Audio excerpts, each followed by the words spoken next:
എല്ലാവർക്കും എൻ്റെ പുതിയ വീഡിയോയിലേക്ക് സ്വാഗതം. റീസെൻ്റ് ആയിട്ട് നെറ്റ്ഫ്ലിക്സിൽ റിലീസ് ചെയ്ത ഒരു ജർമ്മൻ ഫിലിമാണ് ബ്രിക്ക്. ഈ വീഡിയോയിൽ നമ്മൾ ഈ സിനിമയുടെ പ്ലോട്ട് അതുപോലെ തന്നെ എൻ്റെ ഈ സിനിമയെക്കുറിച്ചുള്ള ഒപ്പീനിയൻസ് ഇത് രണ്ടുമാണ് നമ്മൾ ഈ വീഡിയോയിൽ നോക്കാൻ പോകുന്നത്. ടിമ്മും ഒലിവിയയും ഒരു കോൺഫ്ലിക്റ്റിലൂടെ കടന്നു പോകുന്ന ഒരു കപ്പിൾസാണ്.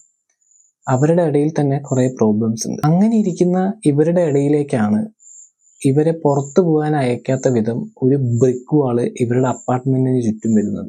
ഇവർക്ക് പോകാനുള്ള എല്ലാ എൻട്രൻസിലും ഈ ഒരു സൈഫൈ മെറ്റീരിയൽ കൊണ്ട് ഉണ്ടാക്കിയിട്ടുള്ളൊരു സാധനം അത് വരികയാണ്. ഒരു ബ്രിഗാണ്, പല ഷേപ്പിലുള്ള സ്ക്വയർസ് ആയിട്ടുള്ളൊരു ബ്രിഗ് വെച്ചിട്ടുള്ള ഒരു മെറ്റൽ പോലുള്ളൊരു സബ്സ്റ്റൻസ് കൊണ്ട് ഉണ്ടാക്കിയിട്ടുള്ളൊരു സാധനം. അതെല്ലാ എൻട്രൻസിലും വരുന്നു. അവർക്ക് മാത്രമല്ല, അവരുടെ നൈബേഴ്സ് ആയിട്ടുള്ള എല്ലാ അപ്പാർട്ട്മെന്റിലുള്ള എല്ലാവരുടെ അവസ്ഥയും ഇത് തന്നെയാണ്. പിന്നെ ഇവരെല്ലാവരും കൂടി ഈ പസിൽ എങ്ങനെ സോൾവ് ചെയ്യുന്നു, ഈ ഒരു ബ്രിക്ക് വാളിൽ നിന്ന് എങ്ങനെ പുറത്തു വരുന്നു എന്നൊക്കെയാണ് ഈ സിനിമയുള്ള മൊത്തം സബ്ജക്റ്റ് വരുന്നത്. അത്യാവശ്യം കുഴപ്പമില്ലാത്ത കഥാപാത്രങ്ങളാണ് ഈ സിനിമയിൽ മൊത്തത്തിലുള്ളത്.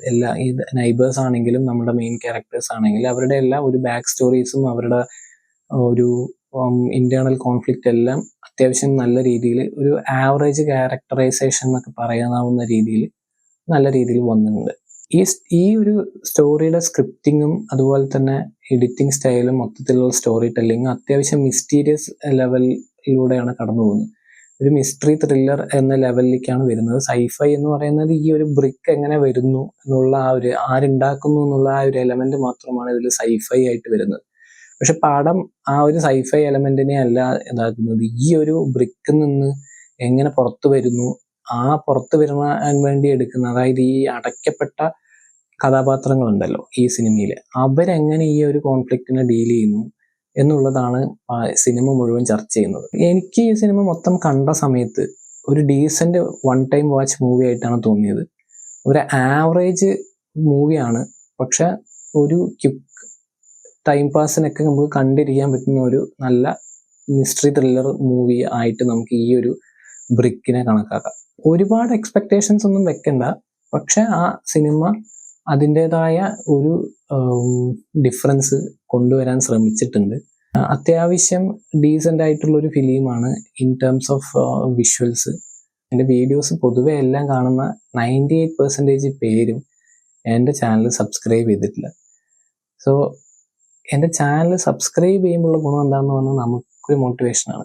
ഓക്കെ, ഇങ്ങനെ ആരൊക്കെ നമ്മൾ എടുക്കുന്ന എഫേർട്ടിന് ആരെങ്കിലുമൊക്കെ നമ്മളെ അക്സെപ്റ്റ് ചെയ്യുന്നുണ്ട് എന്നുള്ളൊരു ഇത് വരും. അപ്പം നിങ്ങൾക്ക് ചിലവില്ലാത്തൊരു സഹായമാണ്. അപ്പോൾ നിങ്ങൾ ഈ 98% അങ്ങ് കുറച്ച് കൊണ്ടുവരിക. അപ്പോൾ കാണുന്നവരെല്ലാം സബ്സ്ക്രൈബ് ചെയ്ത് കഴിഞ്ഞാൽ ആ നമ്പർ അങ്ങോട്ട് കുറഞ്ഞു വരും. അപ്പോൾ ഇതുപോലുള്ള മൂവി റിവ്യൂസിനായിട്ട് എൻ്റെ ചാനൽ സബ്സ്ക്രൈബ് ചെയ്യാൻ മറക്കരുത്. പിന്നെ നിങ്ങൾ ഈ സിനിമ കണ്ടിട്ട് നിങ്ങളുടെ അഭിപ്രായം എന്താണെന്ന് കമൻറ്റ് ചെയ്യുക. നമ്മുടെ മറ്റുള്ള വാച്ചേഴ്സിനും ഈ സിനിമ കാണാനും കാണാതിരിക്കാനുള്ള ഒരു റിവ്യൂ ആയിട്ട് മാറും. അപ്പം നമ്മുടെ കമൻറ്റ് ബോക്സ് ഒരു റിവ്യൂ ബോക്സ് ആയിട്ട് മാറട്ടെ. അല്ല, നിങ്ങൾക്ക് ഈ സിനിമയിൽ വേറെ എന്തെങ്കിലും നോട്ടബിൾ ആയിട്ടുള്ളൊരു സംഭവം ഇഷ്ടപ്പെട്ടെങ്കിൽ അതും കമൻറ്റ് ചെയ്യുക.